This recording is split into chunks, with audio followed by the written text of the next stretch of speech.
Padre, te damos gracias en esta mañana por esta oportunidad de estar aquí contigo en tu casa para poder escucharte, para poder aprender de ti, para poder escuchar tu palabra. Y en esta hora, Señor, yo te pido por todos y cada uno de mis hermanos que están aquí reunidos, presentes, para que tú pongas en ellos un oído atento, un corazón dispuesto, y que tu Espíritu Santo sea el que nos esté hablando a nosotros.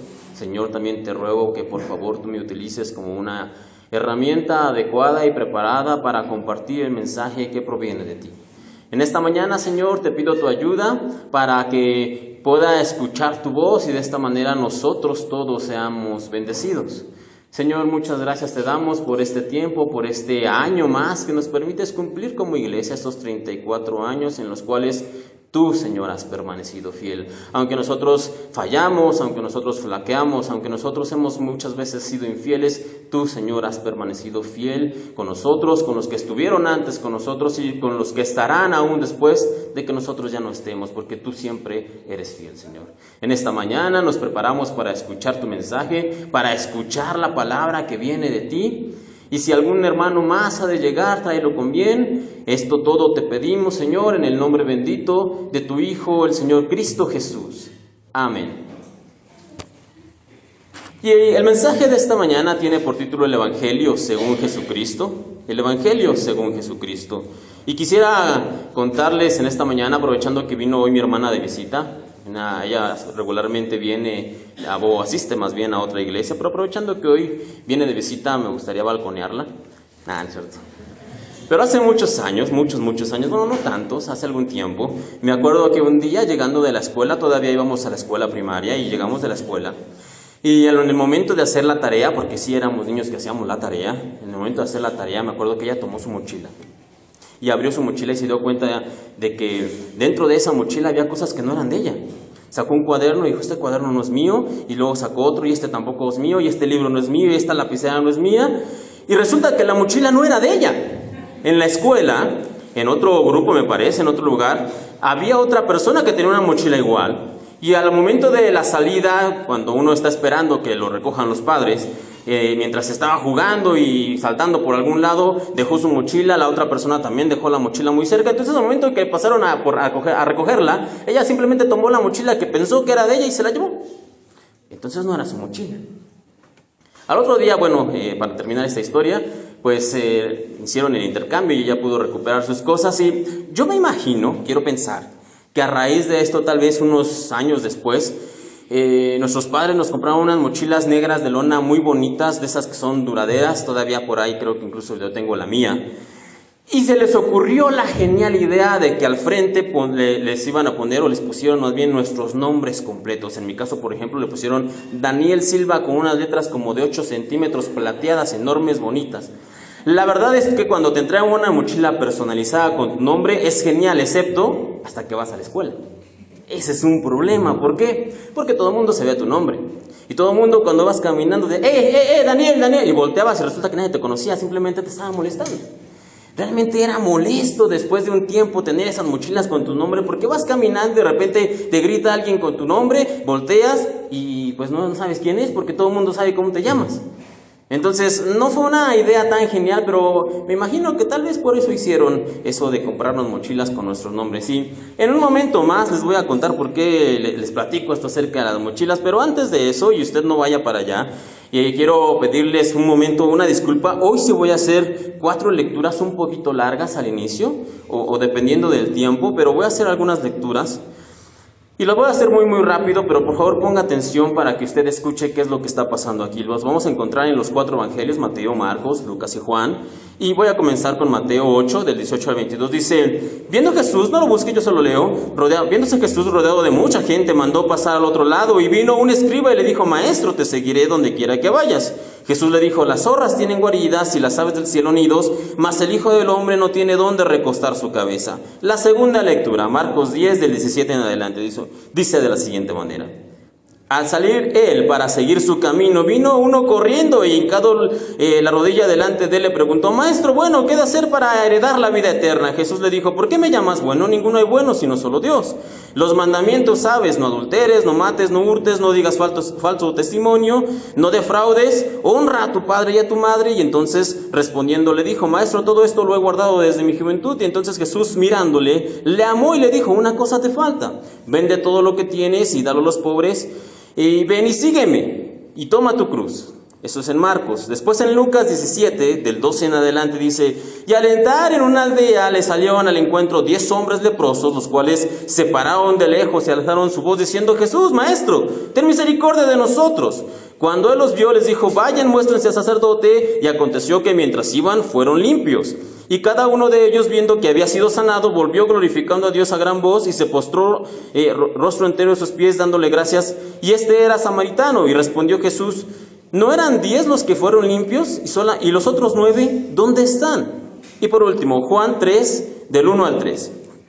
Había un hombre de los fariseos que se llamaba Nicodemo, un principal entre los judíos. Este vino a Jesús de noche y le dijo: Rabí, sabemos que has venido de Dios como maestro, porque nadie puede hacer estas señales que tú haces si no está Dios con él. Respondió Jesús y le dijo: de cierto te digo, que el que no naciere de nuevo no puede ver el reino de Dios.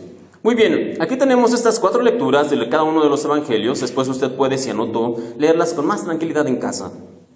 Pero en estos 4 pasajes de cada uno de estos evangelios encontramos a gente que se acerca a Jesús, ya sea para preguntar algo, por interés o porque querían seguirlo.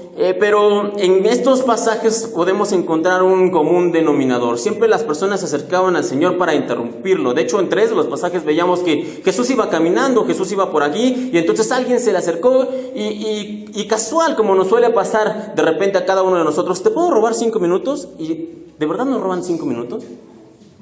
Ya sabemos que cuando nos dice por ahí alguien: ¿te puedo tomar 2 minutos? ¿Qué es? Ya, mínimo 30, ¿no? Ya sabemos, de plano le decimos: no, sabes que no tengo tiempo. Con el Señor al parecer le pasaba algo muy similar, le pasaba regularmente eso. Le decía: Señor, solamente una pregunta. ¿Qué tengo que hacer para ganar la vida eterna? ¿O qué tengo que hacer para seguirte? ¿O qué tengo que hacer para ir en pos de ti? ¿O qué se necesita para ser tu discípulo? ¿O qué tengo que hacer para poder pues ser de los tuyos? Dime, ¿cuáles son los requisitos? ¿Cuál es el manual? ¿Qué necesito yo hacer? Bueno, ¿se acuerdan de las mochilas que les estaba platicando?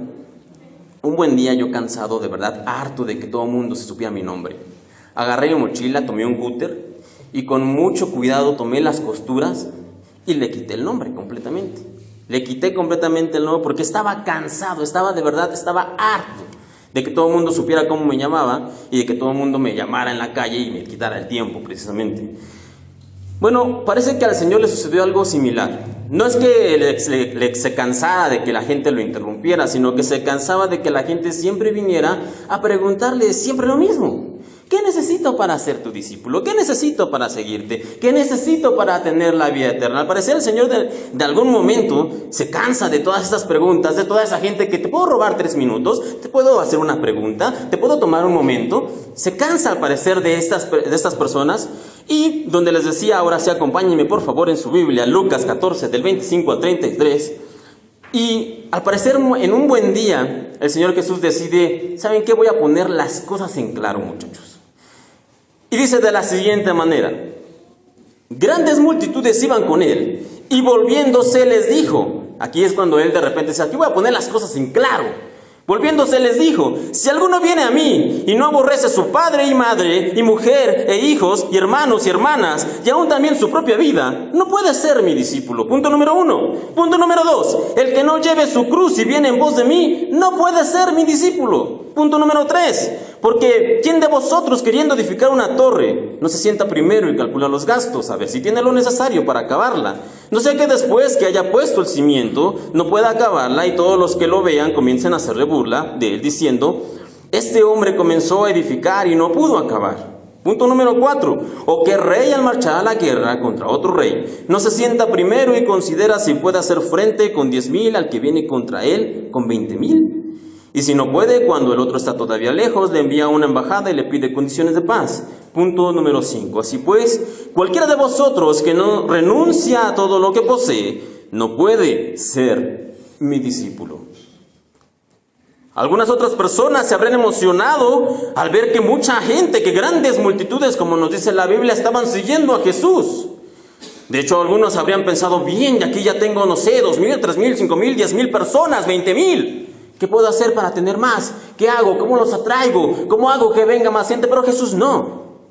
Jesús no buscaba cantidad, sino calidad de gente.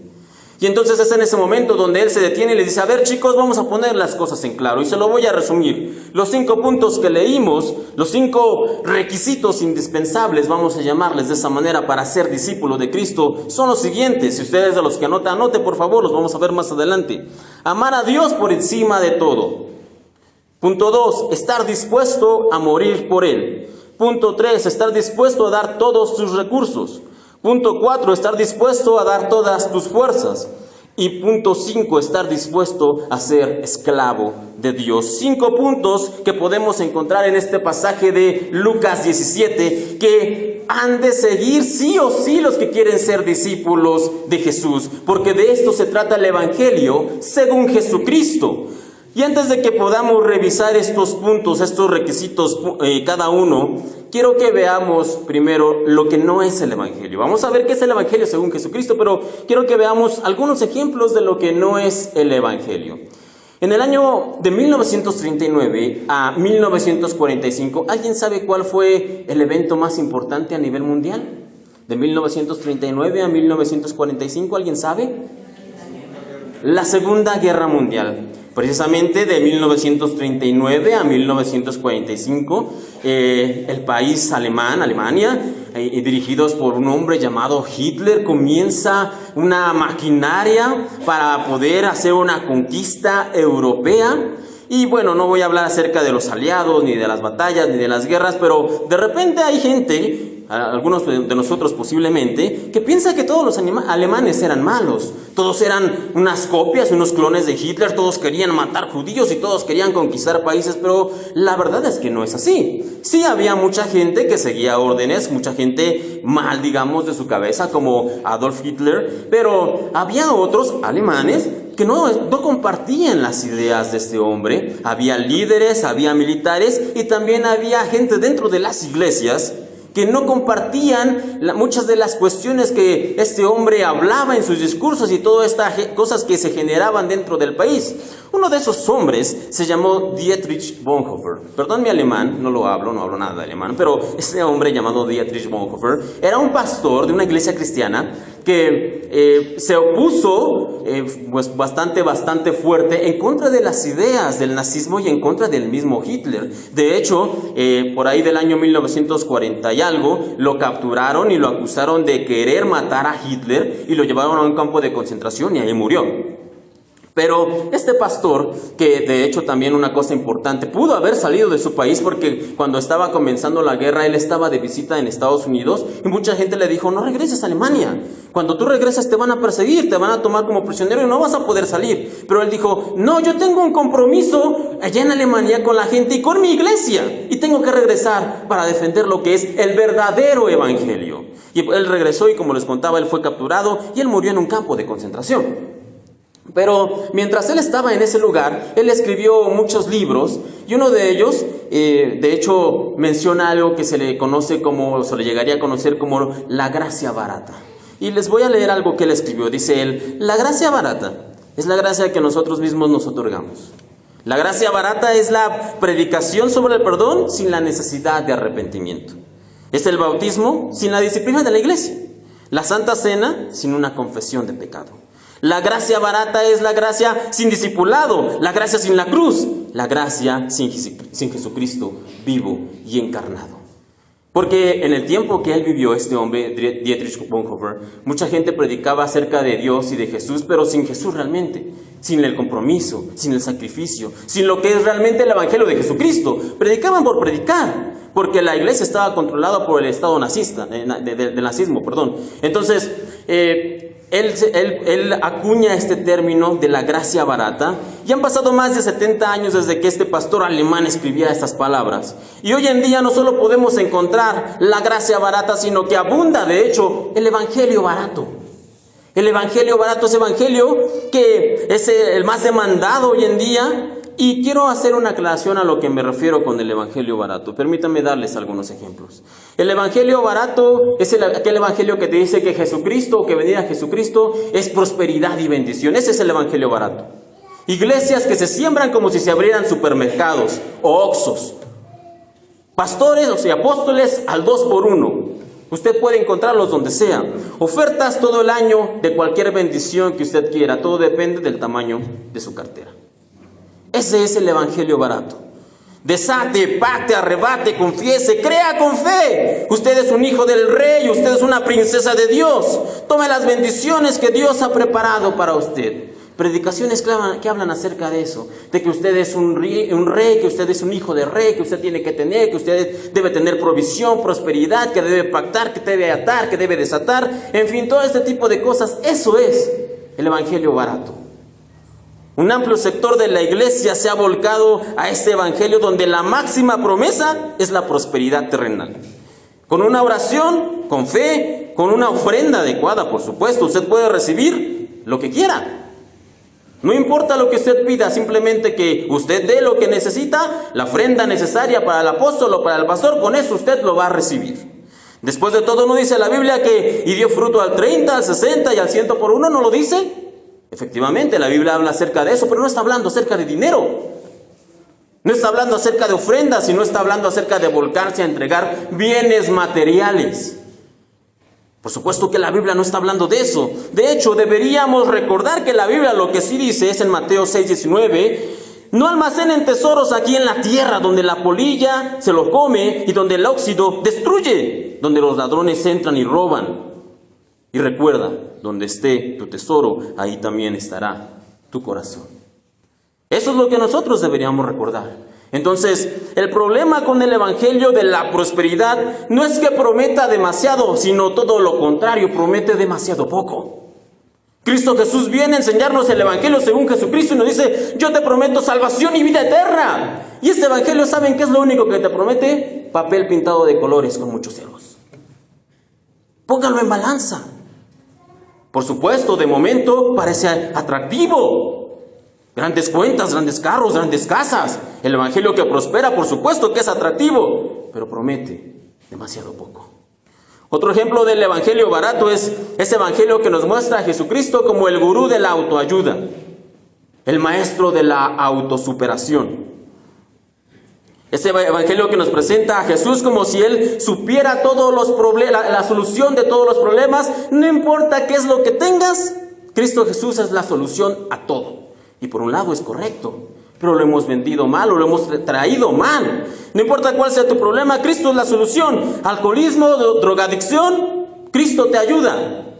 Problemas en casa, abandono o engaño, Cristo te entiende. Malas calificaciones, bullying en la escuela, acoso, Cristo es nuestra fortaleza.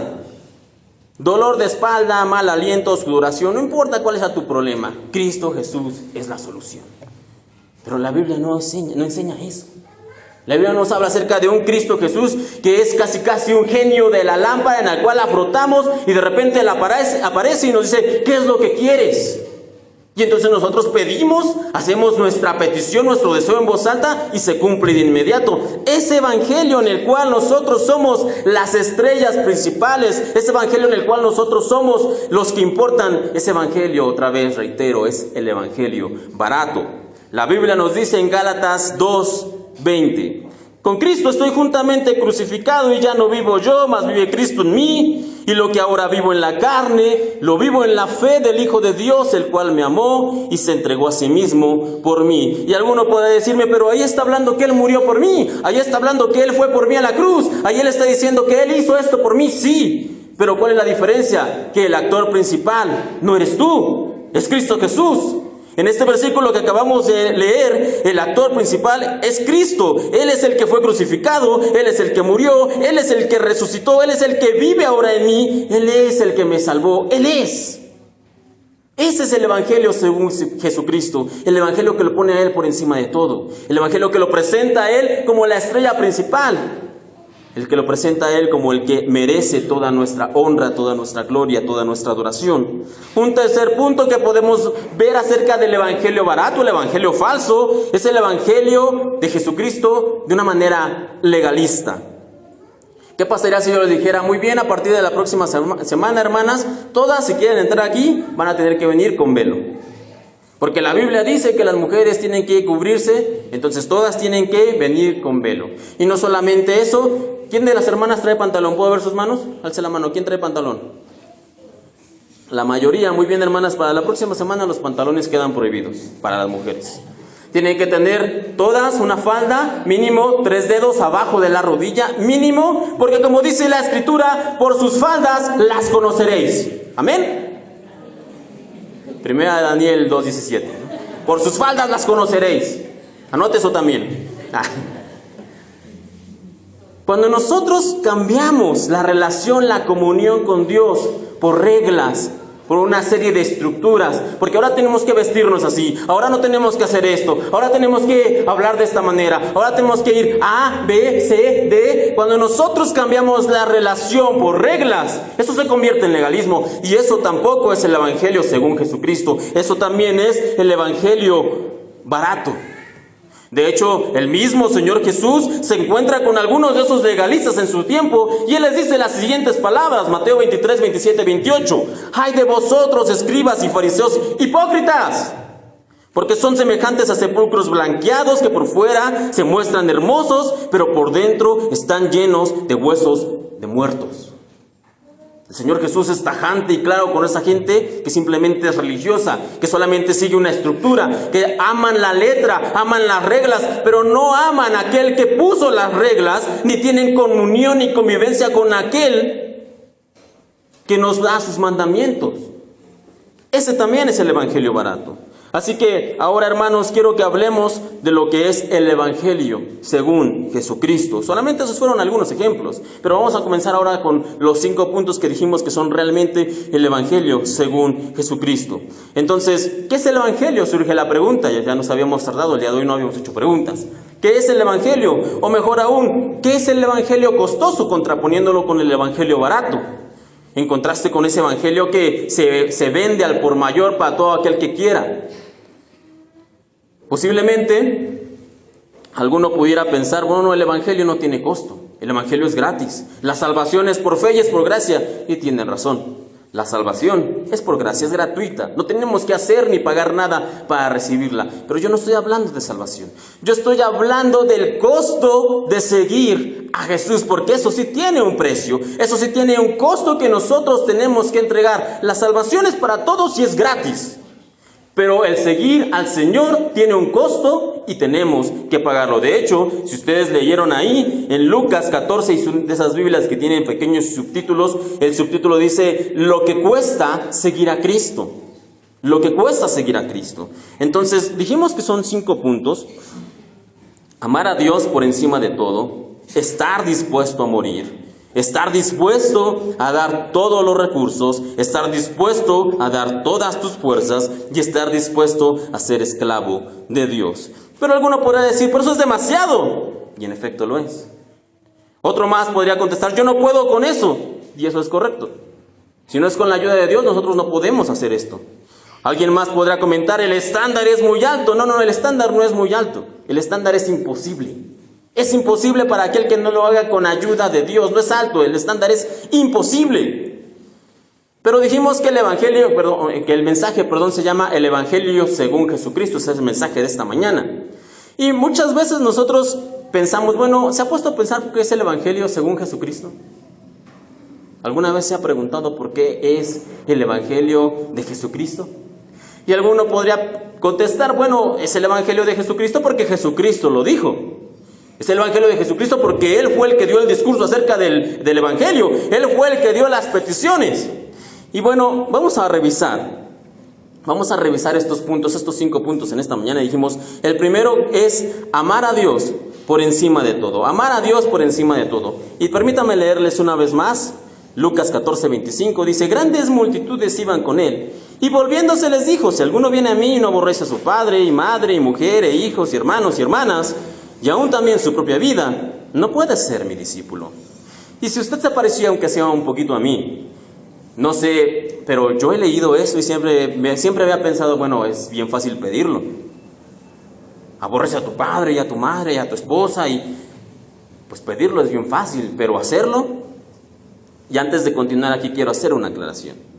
Aborrecer, la palabra que se utiliza aquí como aborrecer, no está hablando de odio, porque de hecho al final dice, y aún también su propia vida.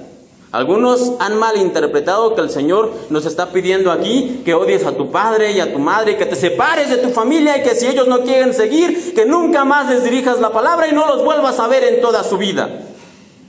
Eso no es lo que el Señor está enseñando. Aquí la palabra que se utiliza, el que no aborrece a su padre, a su madre, a su esposa, la palabra lo que significa es amar menos que. En otras palabras, lo que nos está diciendo es amar menos que a Dios. Si no amas a tu familia, a tu padre, a tu madre, a tu mujer, a tus hijos, menos que a Dios, entonces no puedes ser tu discípulo. El amor máximo, el amor principal, el amor primero que debemos tener en nuestra vida es Dios. Eso es lo que realmente nos está diciendo este versículo.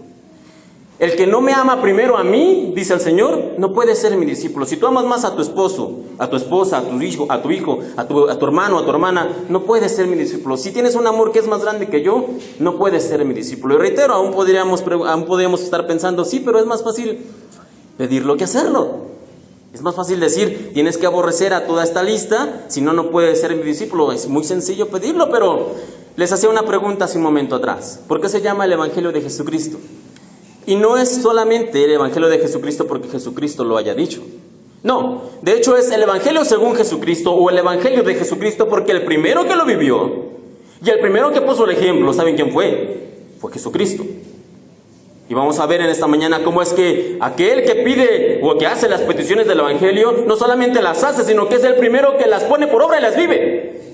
Jesucristo fue el primero que puso por obra estas peticiones. La primera que dijimos, tienes que poner o amar a Dios por encima de todo.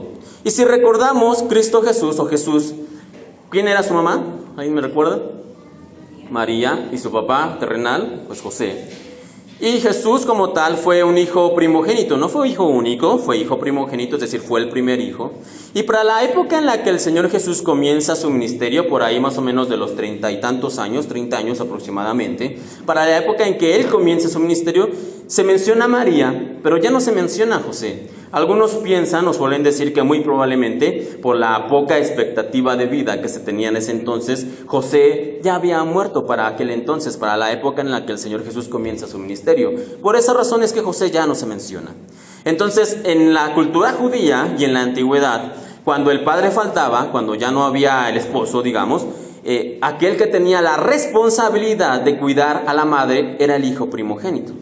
El primer hijo tenía la responsabilidad de cuidar a su madre hasta que ella falleciera. Esa era su responsabilidad. Entonces Cristo Jesús, como primogénito, como el primer hijo de José y María, tenía una responsabilidad: cuidar a María. Él tenía esa responsabilidad y él no podría haber iniciado su ministerio sin haber hecho primero una cosa. ¿Saben cuál es? Dejar a su mamá. Él no es que tenía su ministerio donde él vivía y a algunas pocas cuadras él hacía todas sus actividades y por la tarde, muy tranquilo de la vida, regresaba a casa. No, él se iba a días y a una gran distancia de camino. Él tuvo que abandonar, en este caso dejar completamente a su madre, y no pudo estar al cuidado de ella como era su responsabilidad. Él tuvo que irse. ¿Y creen acaso ustedes que no les dolió? Y de repente solemos pensar que sí. De repente con algunos pasajes, por ejemplo, cuando en la Biblia nos dicen que la madre y los hermanos de Jesús lo buscaban, y entonces alguien se le acercó y le estaba enseñando, le dijeron: Jesús, Jesús, tu madre y tus hermanos te buscan. Y él responde: mi madre y mis hermanos, porque así lo solemos leer en la cabeza, ¿no? Son aquellos que hacen la voluntad de mi Padre. Y entonces cuando leemos esto, pensamos en un Jesús frío, indiferente, que no tenía ese amor por su familia, que realmente no les importaba a ellos. Pero nada más lejos de la realidad, nada más absolutamente lejano de lo que realmente sentía Jesús por su familia. De hecho, el peor día de la vida de Cristo Jesús, ¿cuándo fue? El día que fue crucificado. Y en medio de todo su dolor, en medio de todo su sufrimiento, en medio de todas las penas y todas las cargas y todo lo que tenía que estar trayendo él encima y estar crucificado, hay una cosa que él hace. Él voltea a ver a la gente y entre la multitud, ¿a quién ve? A su madre, a María. Y él amaba tanto a su madre que en medio de todo ese dolor, él se acuerda de ella. Está sufriendo, está en la cruz, está llevando los pecados, está con todo encima. Y aún en medio de todo eso, ese Jesús que a veces les decía entre comillas, pensamos que es frío e indiferente por su familia, no lo es.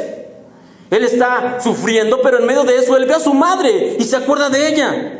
Y comienza otra vez a buscar entre la gente y ve a su mejor amigo, que se llamaba Juan. Y con las pocas fuerzas que les quedaba los manda a llamar: mamá, ven, Juanito. Ya no la cuento, ahí te la encargo.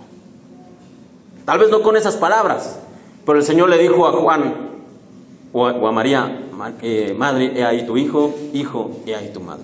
En medio de todo su sufrimiento, en medio de todo lo que tenía que estar pensando y cargando, él se acuerda de su madre, María, y se la encomienda a su mejor amigo. Entonces, solemos pensar en ese Jesús frío, indiferente, que no le importa a su mamá ni sus hermanos, pero no es así. Pero aquí está el punto importante. ¿Él dónde estaba? Cristo Jesús, ¿dónde estaba? En una cruz, siendo crucificado efectivamente, muriendo por nuestros pecados. ¿Por qué? Porque él amaba a su madre, sí, pero amaba más a Dios. Y tanto era su amor por Dios que él decidió dejar que lo crucificaran, porque su amor por Dios era más grande que el amor que tenía por su madre.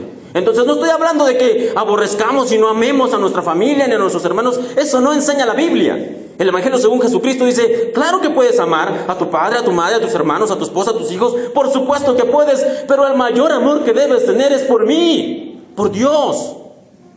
Ese es el Evangelio de Jesucristo, aquel amor que ama más a Dios que aún a sus padres, a sus madres, a sus hermanos, a sus esposas y a sus hijos. El segundo punto que dijimos que realmente debe tener un discípulo, aquel que quiera realmente seguir el Evangelio según Jesucristo, es que debe estar dispuesto a morir. Dice, continuando con la lectura de Lucas: y el que no lleva su cruz y viene en pos de mí, no puede ser mi discípulo. Y solemos pensar nosotros que Jesús cargó con la cruz solamente el día que fue crucificado, pero nada más lejos de la realidad. Porque lo cierto es que Jesús todo el tiempo cargó la cruz de una u otra manera al estar aquí en la tierra con nosotros. Para él, la cruz realmente no significa, la cruz no es que él fue crucificado simplemente en un momento, la cruz es un continuo y constante sacrificio. Para nosotros los creyentes no significa que tomemos una cruz física y la estemos cargando, sino que hagamos sacrificios constantes con tal de obedecer a Dios. Eso es lo que significa: toma tu cruz y sígueme. Entonces, una vez más, permítame leer Gálatas 6:14, dice: pero lejos esté de mí gloriarme, sino en la cruz de nuestro Señor Jesucristo, porque por quien el mundo me es crucificado a mí y yo al mundo.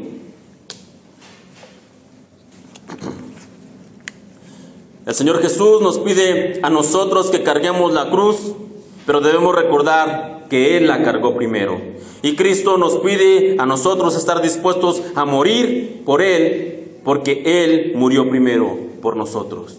Entonces debemos recordar que cuando Él nos pide hacer algo, no es que Él simplemente nos lo pida, sino Él nos lo pide porque Él lo hizo primero. El tercer punto que debemos revisar en esta mañana es que nosotros también debemos estar dispuestos a dar todos nuestros recursos. Continuando con la lectura de Lucas, dice: porque ¿quién de vosotros, queriendo edificar una torre, no se sienta primero a calcular los gastos y a ver si tiene lo necesario para acabarla? No sea que después que ya ha puesto el cimiento y no pueda acabarla, todos los que lo vean comiencen a hacer burla de él, diciendo: este hombre comenzó a edificar y no pudo acabar. Cuando el Señor Jesús vino al mundo, Él sabía cuál iba a ser el costo. La cruz no fue una sorpresa para Él. Él no simplemente llegó: me van a crucificar, y quedó sorprendido. Por supuesto que no. Él desde un inicio sabía que Él iba a ser crucificado. Él sabía cuáles iban a ser los sufrimientos. Él sabía que iba a ser azotado, maltratado, que Él iba a ser escupido, que Él iba a ser realmente golpeado. Él iba a morir por nosotros. Él sabía cuál iba a ser el castigo de nuestra paz. Él lo sabía, y Él estuvo consciente de los costos, y Él estuvo consciente también de decir: yo lo pago. Eso es lo que hay que pagarse, yo lo pago. La Biblia en Juan 19:34 dice: pero uno de los soldados, esto es ya durante la crucifixión, le abrió el costado con una lanza, y al instante salió sangre y agua. Sangre y agua. ¿Y esto qué quiere decir? Bueno, dicen algunos médicos que saben que muy probablemente cuando esto sucede en la crucifixión es que Cristo Jesús había sido tan golpeado y había estado tan expuesto durante todo el tiempo de la crucifixión que simple y sencillamente Él ya no tenía más sangre para entregar. Toda la sangre que Él tenía, que tenemos una cantidad determinada según el cuerpo, según sea niño, según sea adulto, según el peso y la estatura, pero cada uno de nosotros tenemos una cantidad limitada de sangre. Y al momento de que esto sucede en la cruz, que Él arroja sangre y agua, nos está indicando que Él simplemente ya había entregado todo lo que tenía. Había entregado toda su sangre, había entregado todo su cuerpo, todo su tiempo, todas sus fuerzas. Se había entregado por completo porque Él estaba consciente cuál era el precio que Él tenía que pagar. Entonces nosotros tenemos que hablar claro siempre desde el principio. Hay una historia, seguramente usted la ha escuchado, acerca de un hombre o del hombre que se supone que inventó el ajedrez. No sé si alguno de ustedes juega ajedrez, pero hay una historia de un hombre que supuestamente él inventa el ajedrez y se lo presenta como un regalo, un obsequio a un rey. Y el rey queda tan encantado con el ajedrez que le dice, bueno, me gustó tanto tu juego que te voy a regalar lo que tú quieras. Pídeme lo que tú quieras, yo te lo voy a regalar. Y este hombre dijo, bueno, si usted me va a regalar lo que quiera, entonces quiero, por cada cuadro de ajedrez, quiero un grano de arroz. Y después en el siguiente cuadro quiero 2, y en el siguiente quiero 4, y en el siguiente quiero 8, y de esta manera la cantidad completa de cuadros que se vaya duplicando la cantidad de granos de arroz. Eso es lo que yo quiero. El rey se sorprendió y le dijo, ¿cómo es posible que me pidas tan poco? Se quedó, bueno, está bien, mandó llamar a la persona que se encargaba de todos sus recursos, le dijo, entrégale lo que quiere y vámonos. Pasaron los días. Y de repente este hombre que se encargaba de todos los bienes y recursos del rey se acercó y le dijo, Majestad, tenemos un problema. Dice, ¿qué pasó? ¿Se acuerda del que inventó el ajedrez, que le iba a dar a usted un grano de arroz? Le explicó todo el asunto, sí. El problema es que no tenemos con qué pagarle. ¿Cómo es posible que no tengamos? Si solamente se deben ser unos cuantos granos de arroz. Y dice, no, ya hicimos el cálculo, señor, y resulta, y les voy a leer la cantidad que debería ser. La anoté porque honestamente es una cantidad tan grande. Si usted tuviera que pagar esa cantidad de granos de arroz, serían 13.176 billones 245.766 mil millones 935.394. No granos de arroz, kilos. Porque si fuera por grano, el número me cabría en media página. Eso tendría usted que pagar. Ahora, ¿por qué les cuento esto? Porque el que hizo la petición, el que inventó supuestamente el juego, hizo esta petición, él sabía lo que estaba pidiendo. Él no lo pidió simplemente porque sí, él sabía lo que estaba pidiendo, lo hizo con una petición que parecía sencilla, y el rey en su ingenuidad aceptó. ¿Y por qué les digo esto? Reitero, porque nosotros cuando les hablamos y le compartimos a la gente acerca del Evangelio según Jesucristo, también nosotros debemos ser claros. No se vale eso de, ven a Jesucristo y tus problemas van a terminar. Ven a Jesucristo y vas a ser feliz. Ven a Jesucristo y tú vas a ser una mejor persona, un mejor hombre, una mejor esposa. La Biblia no promete eso. Muchas veces yo les he contado que nos encantan las promesas de Dios, y una de las promesas del Señor es esta: en el mundo tendrán aflicción. En el mundo tendrán aflicción. Esa es una promesa de Dios. Pero también le promete, pero descuiden, yo he vencido al mundo. Nosotros tenemos que ser claros desde un principio y decirle a la gente, bueno, si tú estás dispuesto a seguir a Dios, esto te puede costar mucho. Te puede costar relaciones, te puede costar amigos, te puede costar familia, te puede costar dinero, te puede costar inclusive la vida. Tenemos que ser honestos desde un principio y no venderles, como decíamos hace un momento atrás, a la gente un evangelio barato, donde Jesucristo te resuelve todo. Reitero, te resuelve la vida, el alcoholismo, la familia, la drogadicción, el mal del pie, te resuelve todo. No, Cristo Jesús no hace eso. Y alguno podrá pensar, bueno, pero si nosotros decimos eso desde un principio, la gente no va a querer venir a la iglesia. Entonces ahora yo quiero hacerles una pregunta. ¿Por qué será entonces que los periodos de más crecimiento de las iglesias es cuando las iglesias tienen persecución?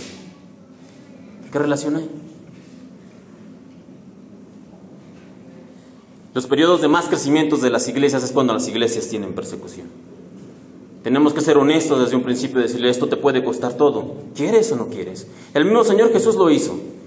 Como leíamos, él se plantó frente a la gente y le dijo, ¿quieres ser mi discípulo? Estos son los puntos. Punto número 1, punto número 2, punto número 3, y ahorita vamos a llegar a lo que pasó después. Pero antes de eso, punto número 4, también si usted quiere realmente seguir de cerca al Señor, tiene que estar dispuesto a dar todas sus fuerzas.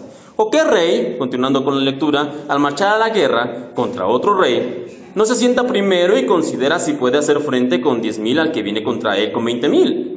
Y si no puede, cuando el otro está todavía lejos, le envía una embajada y le pide condiciones de paz. Esto nos habla acerca de que tenemos que entregar al Señor todas nuestras fuerzas. Y en otra ocasión también ya les he contado acerca de David Brainerd, pero para mí la historia de este hombre es realmente una de las historias que desde muy joven siempre me impactó.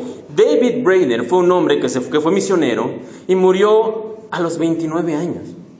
Un hombre que entregó por completo su vida al Señor. ¿Y saben cuándo él comenzó su ministerio?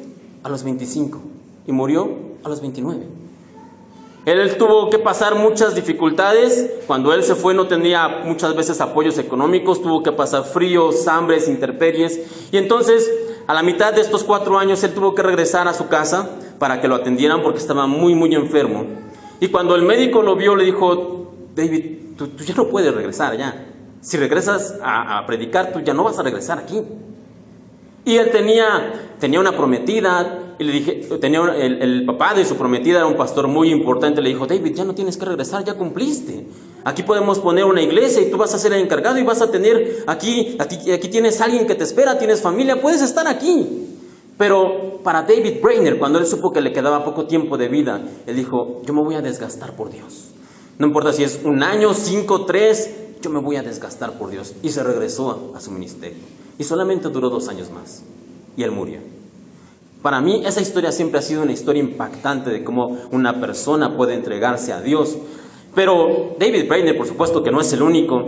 Y el mismo Señor Jesús nos puso primero que nada, porque estábamos hablando que es el Señor Jesús el que pone el ejemplo. Y Él lo hizo. Y alguno puede decir, sí, claro, en la cruz Él entregó todas sus fuerzas, pero lejos esté de nosotros pensar que en la cruz fue el único momento en el que el Señor puso ahí todas sus fuerzas, porque por supuesto que no fue así. Él cada día de su ministerio puso todo de sí y todas sus fuerzas para completar la misión que le había sido encomendada. Y siempre me llamó mucha la atención, hay un pasaje en Marcos capítulo 4 donde nos dice que el Señor Jesús, después de que predicó, Él se subió a la barca con sus discípulos y les dijo, vamos al otro lado del mar, al otro lado de la orilla, vamos allá.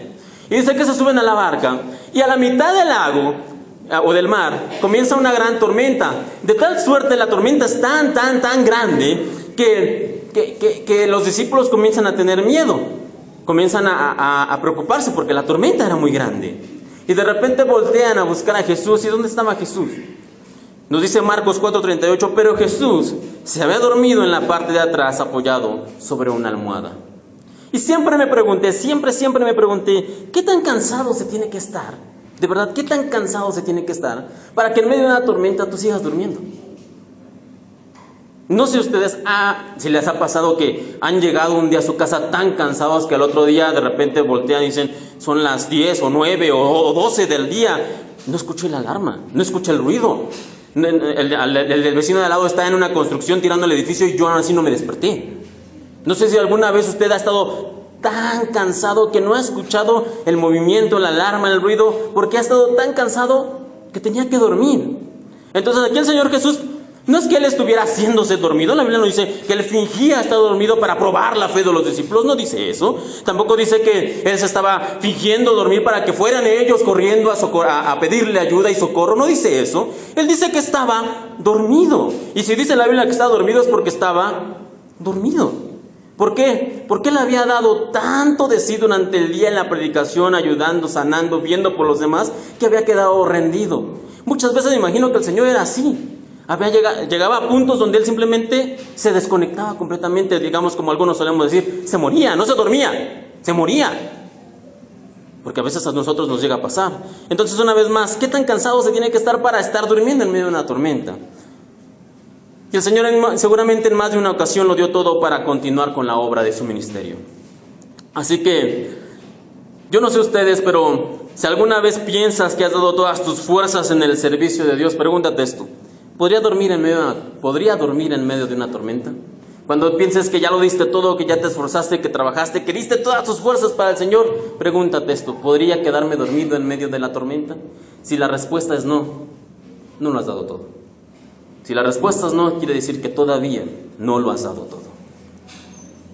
Por último, el último punto: si tú quieres ser realmente un siervo de Cristo, un discípulo de Cristo, si quieres estar realmente siguiendo el Evangelio según Jesucristo, debes estar dispuesto a ser esclavo.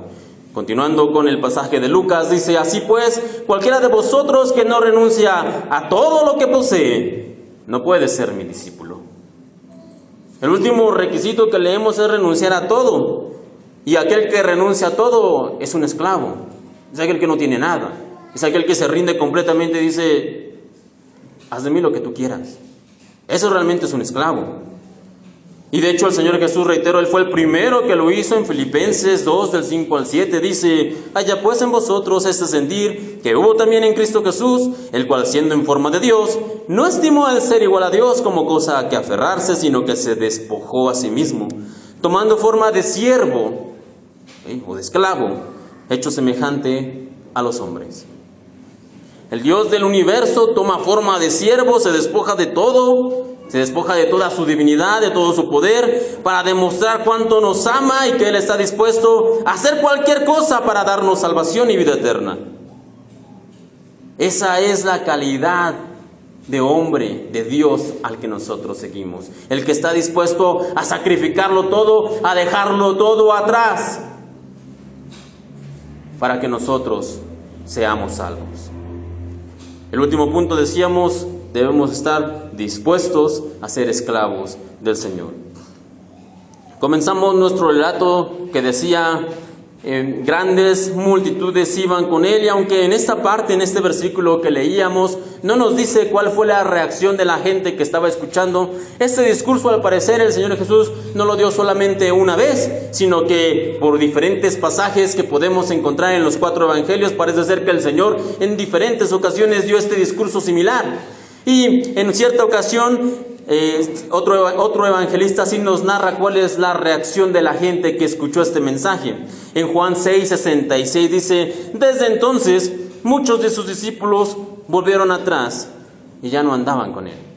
Desde entonces muchos de sus discípulos volvieron atrás y ya no andaban con Él. Esa es la reacción que el Señor obtiene cuando se planta y con todas las cartas en la mesa les explica con toda claridad a la gente: ¿tú quieres ser mi discípulo? Tienes que hacer esto, tienes que hacer esto, tienes que hacer esto, esto y esto. Y el que no lo hace, como Él mismo le dice, no es digno de mí.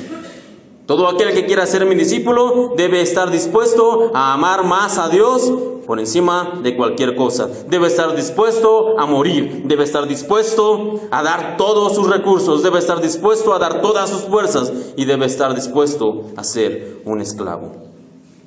Y hoy, como hace 2000 años, el Evangelio según Jesucristo se presenta delante de cada uno de ustedes, cada uno de los que ha venido a escuchar, ya sea por interés sincero, o ya sea por curiosidad, o por necesidad, o porque los invitaron.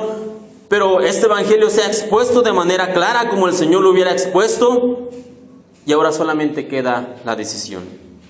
¿Qué es lo que vamos a hacer? ¿Qué es lo que hará cada uno de ustedes? En Lucas 5, usted puede leerlo después en casa, nos narra una historia en la que había un hombre llamado Pedro. Y este hombre tenía una necesidad, necesitaba llevar comida a casa, necesitaba llevar algo para el sustento de la semana. Y simplemente él no lo había conseguido, no había podido pescar. Y después de esto se produce la pesca milagrosa. Y todos yo creo que hemos escuchado la historia, pero el pasaje termina de la siguiente manera. Y si hay algunas palabras que fueran, digamos, de las más hermosas. Nunca lo había pensado, pero hasta que encontré estas palabras que podemos encontrar también en la Biblia. ¿Cuáles serían algunas de las palabras más hermosas que podríamos encontrar?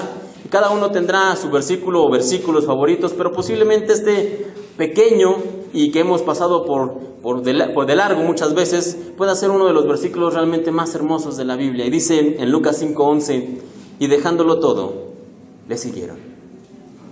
Pequeño, discreto, pero concreto y poderoso. Y dejándolo todo, le siguieron.